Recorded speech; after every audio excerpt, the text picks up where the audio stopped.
The intro's so exciting Yeah. that it's like, Isn't hey, there we are. it?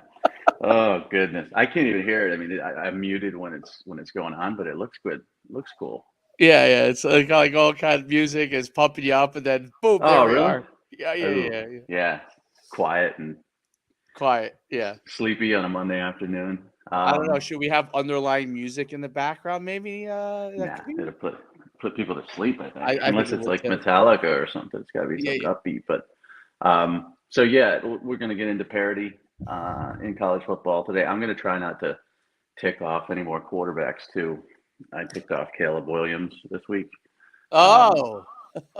yeah, I gotta stop myself. I mean, last week was Arch Manning, and this week it's Caleb Williams. And I'm just gonna try to go all week without pissing off a quarterback, if possible. But let's talk about the promo first. We'll get into parity. We won't talk about Arch or Caleb, and that'll be refreshing to a lot of people because that's all I seem to talk about these days. Well, quarterbacks are always an interesting topic, and I saw the whole thing about he could have stayed at he might have been willing to stay at Oklahoma and all this stuff, and I will get it because I did see, and I didn't see your stuff, but I did see a whole bunch of stuff on that. Anyway, uh, Crazy. You just can't blame the fans. You can't blame this, that, the other. You can't. yes, I mean, his father. It's not him. His father, sort of said that when they got Dylan Gabriel, we knew we were leaving. Like, no, you went in the portal first. They had to get somebody. It's just life. But again, like, I think there's a disconnect. I think, Carl Williams speaks and Caleb doesn't. And then they don't know what the other one's saying sometimes. So he kind of got upset at me yesterday. And people think that I want that. I don't. I don't want viral. I don't want, 2 million impressions on a stupid, thought. But it just keeps happening and I can't shut up. I just can't shut up. So I need to learn to just settle. well, thinking about that, the positive part is you get me and Mike promoting you to the colleges that you may need an opportunity at. And I'll Mm. tell you a little interesting thing about the promo. Um, a couple of big schools reached out to me this week about Ben Hartman.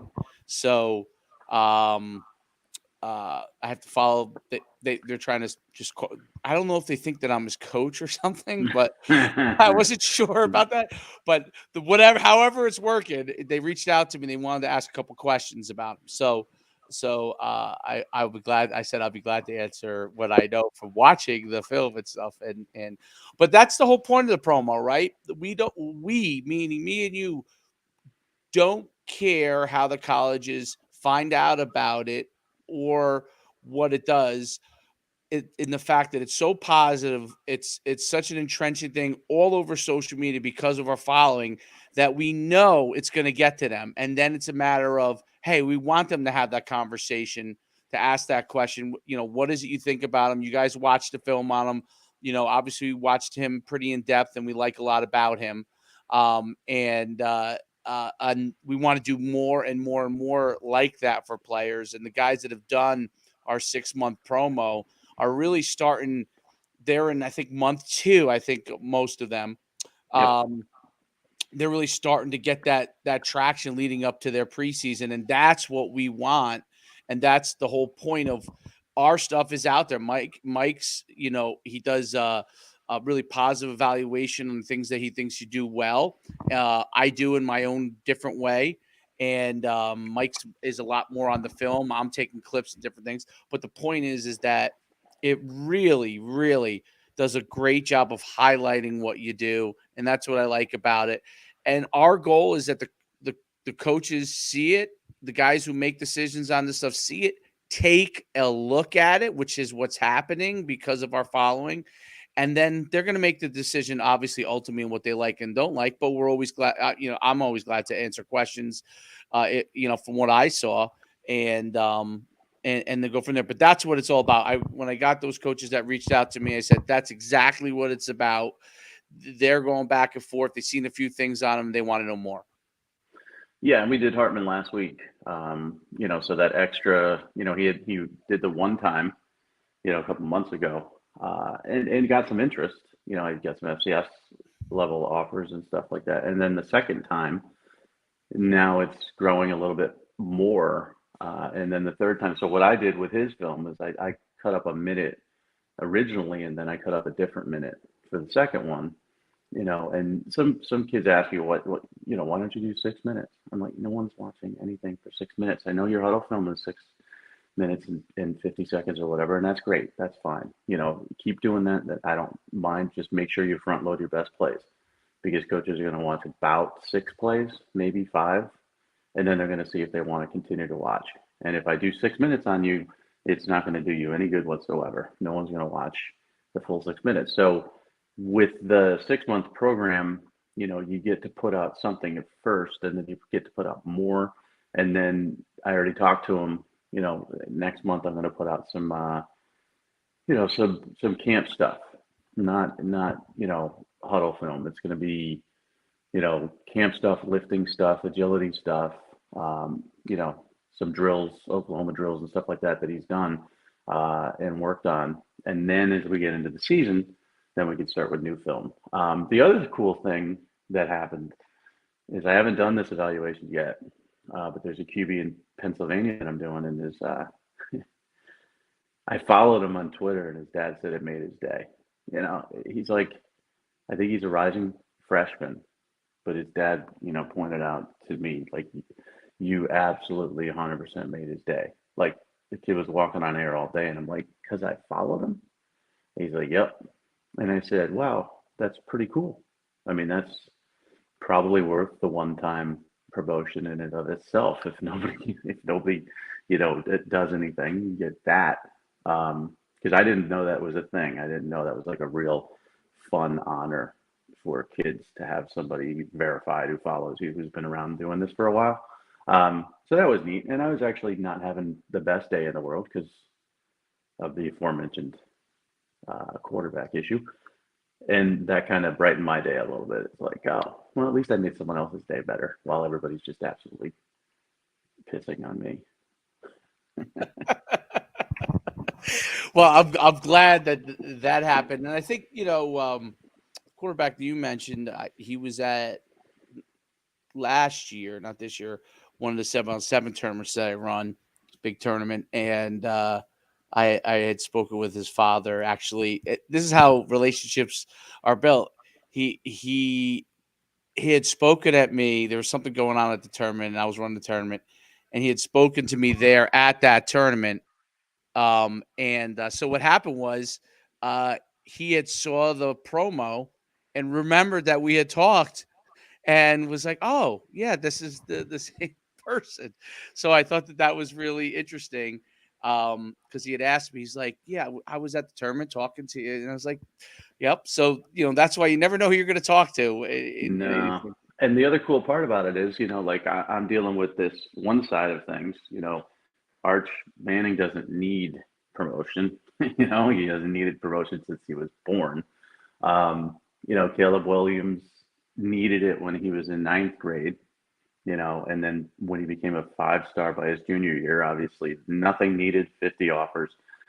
You deal with that universe, right? Which is I won't say diva because I don't know Arch Manning and I don't know Caleb Williams, but the mega star quarterback. And then you see the quarterbacks and the parents of the quarterbacks that are getting little attention to no attention. And they look at these kids sometimes and they like, this kid's complaining that he's getting all this attention. And I'm trying to get some. And so I'm dealing with polar opposite worlds. Like the engagement is up like crazy. So more and more people are looking at my feed because of the megastars. And that's going to help the smaller name quarterbacks get their notice. So I guess it's part of it. It's not like I'm, Robin Hood feeding from the rich to give to the poor or anything like that. And it's not like I'm doing this on purpose. I don't want abuse. But the abuse that I am taking about these big name quarterbacks is going to help these unknown quarterbacks quite a bit. Oh, I agree with it. And I think, certain positions, There's a lot of guys that are really good, and I think it's important that they get their name out there because there's very few taken at those positions, right? So quarterback is a great example of that. Um, eventually we might have to get to the kicker realm, right? Because that's also a very difficult one for a variety of reasons. Although their parents are wild. Their parents they're crazier than quarterback parents. They're worse than quarterback parents. Like they're the worst parents. No offense, but they're the worst parents ever. And I think it has to do with scarcity, right? So scarcity breeds Uh, anger. Desperation, and anger, and the want for attention, and that's a niche. I mean, like Cole kicking camp, and it's kind of neat because he does both worlds, right? JJ Cole, quarterback on Ohio State, but he's been in the kicking world forever, and they're different animals. Quarterbacks, if they don't get attention, they still have an outlet. They still have an opportunity. You could still. We've got a couple of quarterbacks that are under the radar. One 2023, one 2024, and some of the other guys we're doing are younger kids. Kickers. I mean, you're not. There's no scholarship for half the schools, anyways. They're not scholarship, kickers, and they're walk-ons, and it's a tougher road. Um, so I get the level of frustration and desperation and the want for attention, but I don't think so. I don't know. How can I do a minute on positives of a kicker? I don't know, because the truth is, the only time you really know, like I've seen all the kicking camp stuff, and it's great. Like those, like Cole and Saylor, those guys have built like amazing business. I mean, I could learn a lot Yep. from those guys and how to build a business in an area that I would think would really be difficult to build a business because exactly what you said, there isn't as many scholarships at those positions. Uh, but yeah, it's a situation where unless they're kicking in a game in front of XYZ amount of people kicking those same kicks under difficult situations, it is really hard to get a full judgment on them, which must be why a lot of these guys make them go as walk-ons, because you could be a great kicker in high school. Um, and if you have great protection, meaning like you play in a very good team and you're a really good kicker, you're probably not getting a lot of pressure in your kicking situations. But if you in college, you're always going to have some level of heat, somebody jumping, somebody diving, and they always just miss, right? It's everything's about timing. So it's so hard to really judge them until they get in that situation, because high school you're either on a team that never gets to kick because they're not scoring that much, or Yeah. you're on a great team and you have great protection, so they never get to you anyway. Yeah.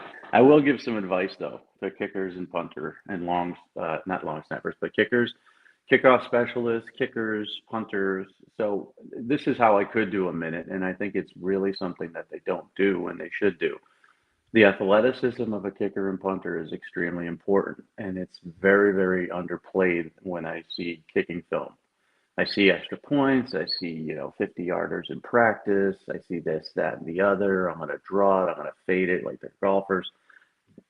Athleticism is important. I've talked to many, many coaches over the years that will offer a scholarship punter because he's an athlete. You wonder, well, why does he need to be an athlete? Okay, well, first of all, he needs to jump for a bad snap. Secondly, he has to have good hands to handle a bad snap. And sometimes he's the guy who has to make the tackle. Um, you don't want that. You want the other 10 guys to make the play.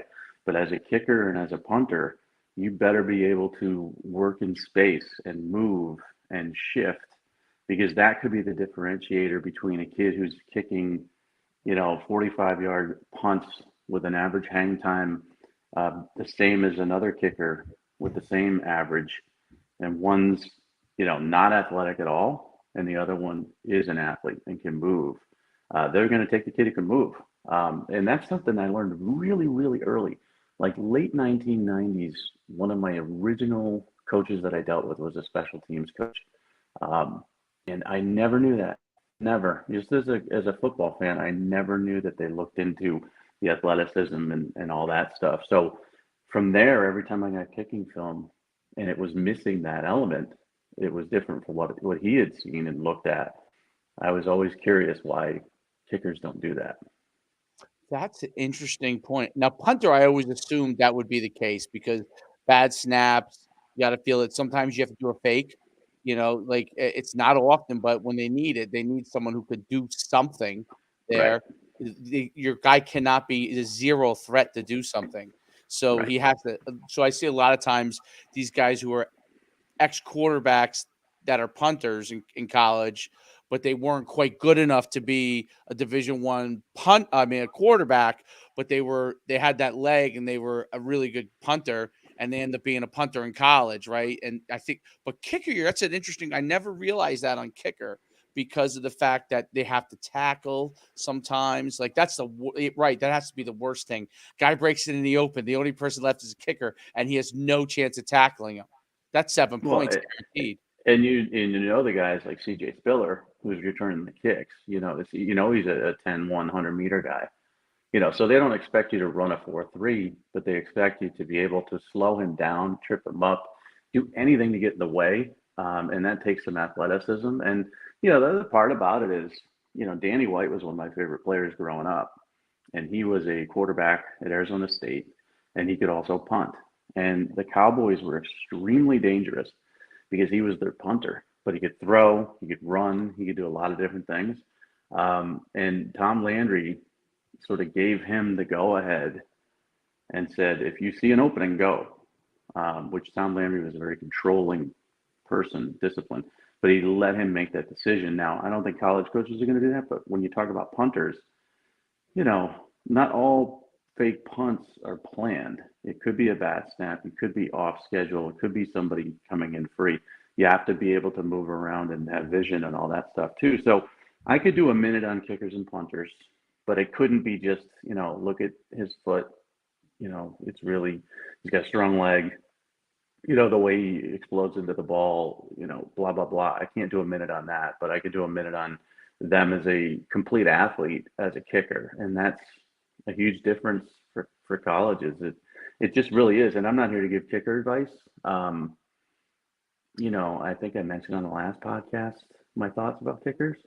But if someone's interested in that, they have to provide that athletic information. For me, if I'm a college coach and you don't provide athletic information on this kid, does he play another sport? Does he do this, that, and the other? What's his vertical? I'm not even looking at him probably unless he's got a howitzer of a leg and he punts it, 65 yards every time. It makes a ton of sense. Let's move to some parity talk. Which there's none. Yeah, I agree with that. And it was interesting because as we mentioned on the pre podcast, there was some commitment this week. There was Nick Saban talked a little bit about parity, saying there's a need. I find it erotic when he says these things, but there's always the defenders. Like Josh Pate always defends Nick Saban on everything he says, and I actually think Nick Saban has a lot of interesting intent in what he says, meaning there's a lot of truths in the things that he's saying, but I just find it funny when he talks about parity when he completely dominates the marketplace in recruits. Look, conference realignment is not going to do anything positive for parity. NAL hasn't done, in my opinion, anything positive for parity. I'm glad for the kids. Listen, make whatever. If they say you can make money, go make money. Go make money. But as far as parity is concerned, though, none of those things have helped it. I think it's funny that the coaches who are at the top of the top, anytime you open something like transfer portal or NAL, they don't have to say anything. They know that they're going to benefit from that because either they are a better recruiter, B, in a better situation, or C, have better resources, right? So it's either A, B, or C of those things, and so they're going to benefit from it. Whereas San Diego State may get a transfer from Wisconsin, and he might be very good for them, but it's not like that guy. They're not getting the transfer that was the starting running back at Wisconsin. No. Yeah, Braylon Allen at Wisconsin is not transferring down. and that's just the way things way life is. And I think Saban honestly really does believe parity is important and exists, because coaches that think that way, like, to him, 6 national titles in 12 years is parity. He really does believe that in his mind. Like, the fact that he hasn't won it every year, the fact that he lost to Georgia last year, he feels there is parity. Now, so when he talks about more parity, he's not talking about, Wake Forest playing in the national championship game, or, Rutgers breaking through. He's talking about him not winning every year. And I think he says it to challenge himself. And I really think he started the spat with Jimbo Fisher to challenge himself. And I think, after he lost to Kirby Smart, I think he sort of reset. So, on his competitiveness. So last week I put out a coordinators under fire type of thing, and it's a different level than, a coach on the hot seat. So everybody at Nebraska is under fire, even the new coaches, even Mark Whipple, who's a brand new offensive coordinator there, because if Frost goes, everybody goes. At Alabama, Bill O'Brien, I put him on the hot seat, and everybody's like, "Are you crazy? What's wrong with you?" I said, "Listen, if they don't win 2 years in a row, Saban's going to lose his mind, and people are going. He doesn't put up for that, and especially when you have Bryce Young, especially when you have an offense that's supposed to score 50, 60 points a game. If you lose 2 games and don't win the national championship, I don't care who you are." He brought Bill O'Brien into his coach's rehab, right? And those guys usually go on to become head coaches elsewhere, Kiffin, Loxley, some of those other guys. But you have to have success to do that. If you don't, your rehab is out the window and you're going to be canned. And so I find it funny that people say there's no pressure on Bill O'Brien. They averaged, like, I don't know, whatever, 40 something points a game last year. It's different at Alabama. They didn't win. They lost the final game, and that's not the way it should be. So Saban has a different level of parity in his mind. To us, parity is, boy, it'd be really cool to see, like, Purdue or Minnesota in the Big Ten break out into the playoff. We saw Michigan State do it. We saw Penn State get robbed. But in most part, it's been Ohio State. And if it wasn't Ohio State, it's Michigan this past year. Let's see Iowa. Let's see Purdue. Let's see Nebraska. Let's see somebody else from the West, of all places. And we're not going to see that. It's going to happen every once in a while. Cincinnati last year is an example. It's not going to happen very often. Well, I think what's interesting too with USC and UCLA going, well, that California challenging now, the state of California challenging USC and UCLA's move. And it was interesting. I think we talked about it last week, that I said, I thought that UCLA, because it's a state school, them California kind of exuding their will because of the California state school system, now then also puts pressure on USC. That it was a smart move by the state of California if they want to get UCLA back, which I don't think is going to happen. They've already said it's not going to happen. But right. But I thought it was a smart move to try and do it, because they could see what's going to happen already. That Stanford's in danger, right? Stanford could go to an ACC down the line, right? So could Cal, which is also higher education school. ACC has a lot of those better education schools in there.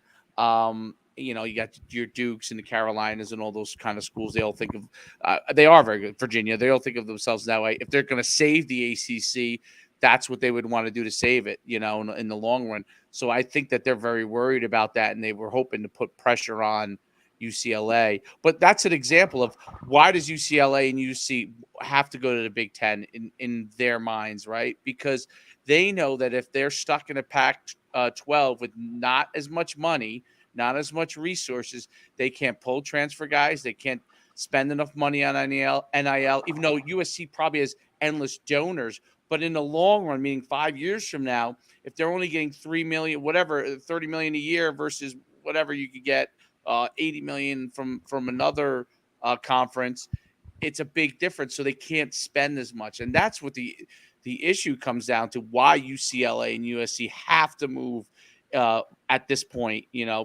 That's where the parity comes in. Like, so then the question is, does all that money ever help Rutgers, right? Does it ever help Minnesota, like you said? Does it, Wisconsin's on the brink always. They're always Mm-hmm. close. Um, I think they have a unique brand that helps them, as far as, they use the double tight ends, double Right. fullbacks. They got the gigantic linemen. And so they've kind of that. I honestly, it's a tribute to Barry Alvarez, because you remember when they were just dog meat, in the Mm-hmm. early 90s when he took them over, and he built a brand that was like, this is who we're going to be. It's totally different. Now, the question is, can they become champions doing that? I don't know if that's possible. Yeah, Well, probably not. But he also requires that of his coaches. I mean, but Bielema and Christ and those guys have to follow the Barry Alvarez blueprint of 6'6", 350-pound offensive lineman, big running backs, physical, good defense. Um, but they're not going to break through. And I think USC and UCLA is actually going to make the strong stronger. I think it's going to make Ohio State even better. I mean, I saw something the other day that said 80% of Ohio State's roster is 4 and 5 stars, and that's the only team up north that has that. That could grow. That could be 85% because now they've got a better standing in California. Um, yep. it's scary, and to the expansion point, Greg Sankey said, they're not going to mess with the ACC because of those grant of rights. Essentially, what he said to the ACC is fix your problem. You've got guys locked into 2036. We're not going to mess with any of that legal mumbo jumbo. We're not going to go after Clemson and North Carolina and Virginia until you figure out how to get out of those grant of rights deals. We're happy with Texas and Oklahoma. He even said that Texas and Oklahoma were better additions than USC and UCLA, and I believe him. But USC and UCLA going, Texas and Oklahoma going into different conferences actually, I think, makes everybody stronger. That is already strong. You look at the teams like Nebraska, Missouri, and Texas A&M, and others that moved to different conferences, and it was supposed to help them. And they haven't moved the needle at all in their new conferences. So Oklahoma and Texas, who are big fish at the Big 12, and USC and UCLA, who have a route to the playoff if they go undefeated out there, well, none of those things are going to happen. They're no longer big fish in the SEC when you move there, and USC and UCLA aren't going to run the table in the Big Ten. So I think it makes those programs less apt, and I think we're going to see a whole lot of Georgia, a whole lot of Alabama, a whole lot of LSU every few years because of their distinct recruiting advantage of owning the state of Louisiana, which is one of the top 6 talent-producing states in the country, and they have no competition for recruits other than Saban coming in or Jimbo coming in and trying to steal one here or there. And then Ohio State, and you're going to see a whole lot of the same teams. That's why playoff expansion is going to be important, because on any given Saturday, you could have an upset. If you get a team like a Wisconsin, into a playoff, and they're playing a team, that maybe Oklahoma, that maybe sort of more of a finesse program, and they line up those offensive linemen and they run it down their throat, they have a chance to pull a big upset. But then eventually they're going to meet Alabama or Georgia and get waxed. I mean, that's just the way it is right now. And Clemson, I have to include Clemson in there as well because they continue to recruit really well and reload, and they're going to be fine as well. Yeah, there's no doubt about it. I think there's a really good point on playoff expansion. That if one of those guys can get in, you get them in the right situation. Wisconsin's a good example of that, and they start pounding you, and something happens, and they're able to stay close. Next thing you know, Oklahoma's just getting run over. Right? You getting these 8 yards a clip runs, which Wisconsin has done at different times. They've caught people because of that. I think that's a big thing. I think the LSU, you're so dead on about LSU. First of all, Louisiana, you and I have been down there many times. They have their own culture.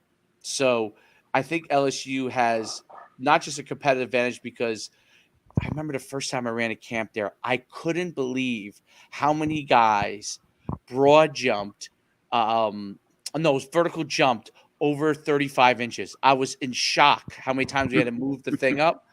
Because it was like per the number of kids you had, per 200 kids.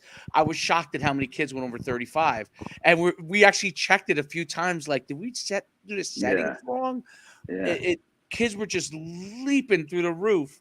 And it was a lot of guys that you get a lot of these guys that not everybody knows about either. They're eventually become LSU guys because they're all going to go to LSU's camp, all the kids from Louisiana, and they're going to go there first before they go anywhere else, right? And so they go there first, and if they end up getting an offer from LSU does the best job of any school in the country of keeping that under wraps as much as humanly possible before it gets out to everywhere. So they have a little bit of a couple of months advantage in some cases before it gets out that this guy is a dude. And the state themselves they're so rabid. The boosters, the high school coaches, everybody sort of works in union as long as everything's okay at LSU. The famous Leonard Fournette story that he wanted to, I believe it was Texas, he wanted to visit. And there was no way he was leaving the state to do that. Now he looked at Alabama, of course, came down to Alabama and Texas pretty much at the end. But there were reports to me that he was not allowed to leave the state. And the people who were handling his recruitment, obviously his family, but also everybody down there as, 7-on-7 coaches, handlers, just like every other state. They were told no, like almost shutting down the border to not let him go there to visit. And that's kind of the Louisiana mentality is, how up in Jersey, Schiano's going to put a wall around Jersey, right? That doesn't exist. There's a wall around Louisiana, and to break through it, like if Devontae Smith, who had originally committed to Georgia and ended up going to Alabama, it's really hard for those guys. And you look at, Landon Collins making that decision on TV and the reaction of his mom. Yep. And that's the reaction of everybody in the state of Louisiana. And he felt like an outcast, even from his own family, for choosing Alabama. So there's a different culture down there, as you mentioned. And that's why it's just set up. I mean, I could go to LSU and be the head coach. And I don't know X's and O's, and I couldn't coach a game, and it would be awful, but I could recruit. I could certainly recruit kids. LSU, Saban did it. Les Miles did it. Orgeron did it. And Les Miles isn't a great recruiter. Saban is. Orgeron is. Brian Kelly's not a great recruiter, but he's going to get those kids. And they will win a national title every few years because of that. Now, if they catch fire, let's say they get a really good coach. Let's say Brian Kelly gets it figured out, they could win 2 and 3 years. That's how good they are. So they're always going to be there for different reasons than Alabama and Georgia. They have good recruiting advantages in the Southeast, and Georgia's a great state to recruit, but Louisiana is just different. So that's why I include them in the rich that are, they weren't good last year. They're not going to be good this year, but just wait. Give them another year, and they're going to be really, really good. Oh yeah, you have to, and recruiters that go in there from the outside, like you need to know when you go into like the different high schools, what that's like, what Simeon is like, what Shreveport area is like, what Edna Carr is like, what Baton Rouge is like, so it's crazy how where Jordan Batiste came from, what was the team name? Who's the receiver who played for LSU? Who was with not OBJ, but the other guy? They're on the same team at the same time. He's Hall of Famer. No. He played for the Dolphins. I don't think he's a Hall of Famer. I can't remember his name. I know exactly who you're talking about too. He played with OBJ. They played in the NFL together. They were on the Browns. Jarvis Landry. Jarvis Landry, right? Yeah. Right. So Jarvis, Jamar Chase. Jamar Chase. He committed to Kansas. He committed to Florida, and everybody is like, "Okay, that's cute. You can do that." Kansas, sure. Right. Florida. Do they know what Okay. Lutcher is like? Have I've been to Lutcher, right? You come into Lutcher, it's one of the, I would say like Louisiana's, and I meant Lutcher when I said Simeon. Simeon's in Chicago. Well, Lutcher is when you come off the highway and you go to the gas station there, they have a little food place. And the food place has gas station food and a casino. So you go, and it's not like a casino like you think Right. casino. Just It's a casino, but it's like slots a little, and yeah. yeah. So like when you're going in there as a recruiter and you don't understand what that's like, and you don't understand how the kids that live along where Lutcher is, where Lutcher High School is, there's all those kids come from that area. The really best players, they lived literally along those houses along Letcher High School, and they would walk over to the high school and practice. And so and the car, which is inner city New Orleans, if I'm not mistaken, right? But a powerhouse, which you don't normally see in a lot of inner city programs, but a mega powerhouse. And all St. Augustine, where Fournette comes from, those guys all have like the relationships that go around. The high school coaches, when they leave somewhere, they go to another place that also has a tremendous loyalty to LSU. And it's really, really interesting. It's such a unique place. They have such an advantage from that standpoint. And it's also why I think the other Louisiana schools, those other schools like the University of Louisiana, Louisiana Tech, Right. in their respective conferences have been able to enjoy a certain amount of success, because there's a lot of kids that, like, you go to those schools, you're still a megastar. Like you could go home and they are celebrating you. It's not like, Rutgers and Shiano's the one guy in New Jersey who can do it. If someone could do it, he can do it, because he's got the resources and the ability to get them lined up within, like, nobody else can. But if you're from a shore conference school and you get to go to Rutgers, to them it's not that big of a deal. Like, it's not, they don't think about it in that way. If Shiano, that's why they had to bring Shiano back as a head coach, because he's the only one that could possibly make guys think about it that way. At least in recent memory. Actually, he's the only guy I can think of ever that did. So I mean, can you Yeah. think of anybody that really? No.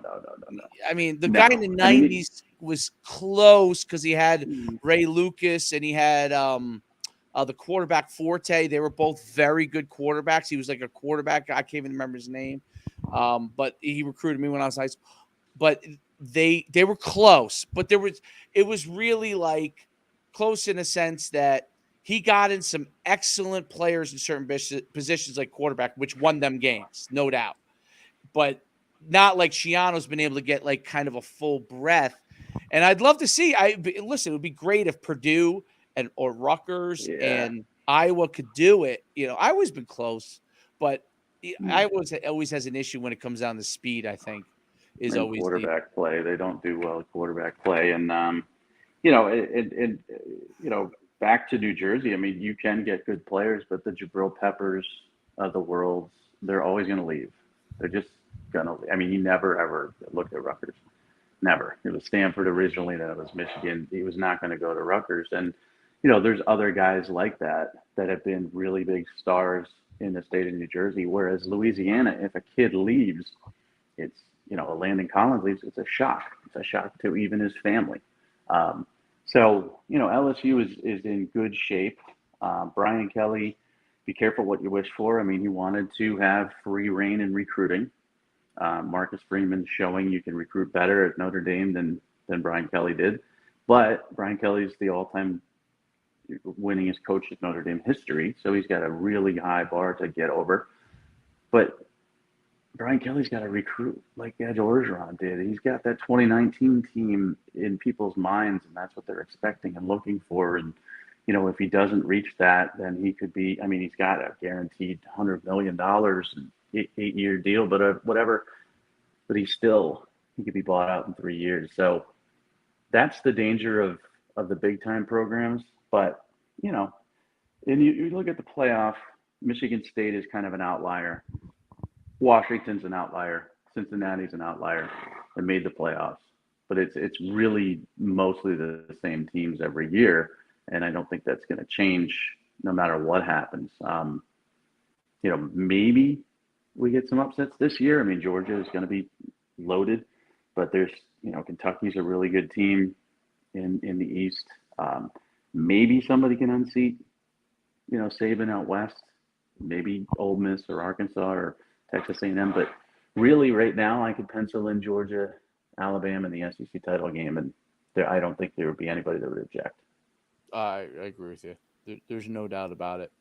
It's now the question is, what can be done to inject parity? Is there anything that can be done to inject parity at this point? Like I feel like it may be just the only thing that could create some parity, I think, is what you said, is if you get a playoff and Wisconsin somehow, I'm using them as an example, but USC or Wisconsin goes on a run and they get themselves to the final and they do that a couple of times, then they're going to get some more recruits and maybe it shifts. But the question is, does it really shift, or does it just shift from Ohio State to Wisconsin, the recruits? Like, are they still going to Ohio State and Wisconsin then, or are they shifting? See, that's where you would need to have a shift of recruits saying, okay, I'm not going to go to Ohio State anymore if I'm a 5-star. I'm going to go to Wisconsin. Yeah. I don't know. That's what I don't know if that's going to happen. Not going to happen. I mean, parity to me is what it is. It's not going to be the NFL, where you're going to have different dynasties every few years, because, free agency exists in college football, but there's no salary cap. So, I just think the rich are going to get richer, and we're going to have to take it from there. Yeah, no doubt about it. Well, I think I got a roll. Yeah, I'll let you roll. And before we cut out, reminder, myfootballcamps.com/D1 or NUCsports.com/D1. Me and Mike do that promo for you. We encourage you to obviously do one-time promo, and then from there, let's talk about doing the 6-month promo, because I think it's more advantageous for you. Check that out. If you have questions, our DMs are open. And at M Farrell Sports on Twitter, at Coach Schuman on Twitter. We're on Instagram. We're everywhere. I got a hard out radio thing so people can talk about Caleb Williams, which I wanted to avoid. So I will let you go. And we'll see you next week. All right. See ya.